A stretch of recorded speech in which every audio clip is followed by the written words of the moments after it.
आज अखिल भारतीय आदिवासी पावराबाराला समाज मंडळाचं केंद्रीय कार्यकारिणीची संचालक मंडळ आणि सदस्यांची वार्षिक सर्वसाधारण सभा शहादा इथे आयोजित केली होती। सभाचे मुख्य कारण असं होतं, मागची केंद्रीय कार्यकारिणी जी आहे त्या कार्यकारिणीचे 5 वर्षाची मुदत संपल्याने नवीन कार्यकारिणी गठीत करणे आणि त्यास मंजुरी देणे अशा प्रकारचे विषय होते। सर्व विषयाचे खेळीमेळीच्या वातावरणात चर्चा झाली। जुन्या कार्यकारिणीतले 4 सदस्य स्वर्गवासी झालेले होते।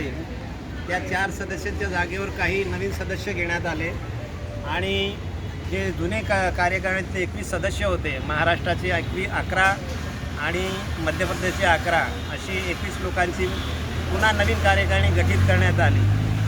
कार्यकारिणीचे सदस्यचं पूर्ण नाव आता आम्ही समाजामध्ये जाहीर करूच।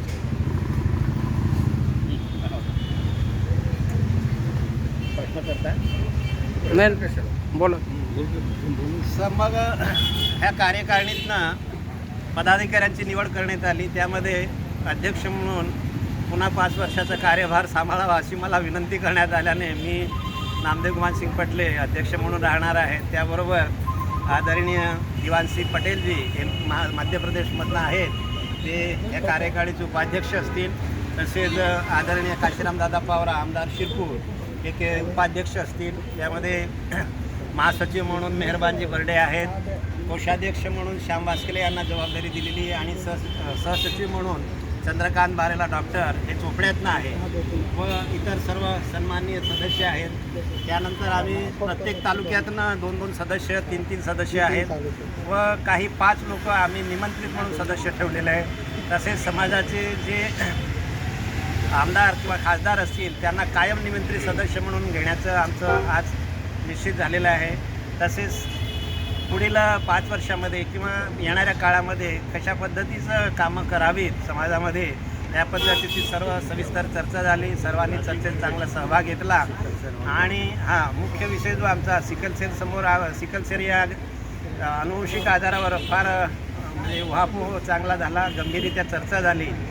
तर ज्या काही संस्था काम करत आहेत आणि काही नवीन संस्था स्थापन होणार आहे त्यांना कशा पद्धतीने पाठिंबा द्यायचा व आपल्या देशाने 2047पर्यंत सिकल सेल निर्मूलन करण्याचं जे काही उद्दिष्ट ठेवलेलं आहे त्यामध्ये समाजाचा सहभाग कसा राहील किंवा आपण प्रबोधनासाठी कशा पद्धतीने पुढाकार घ्यावा ह्याची जबाबदारी हे मंडळ उचलणार आहे।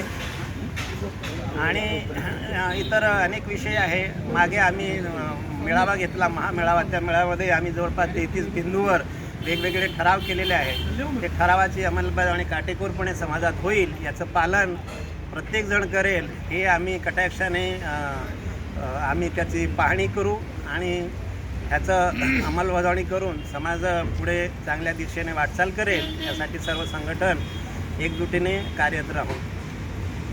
धन्यवाद।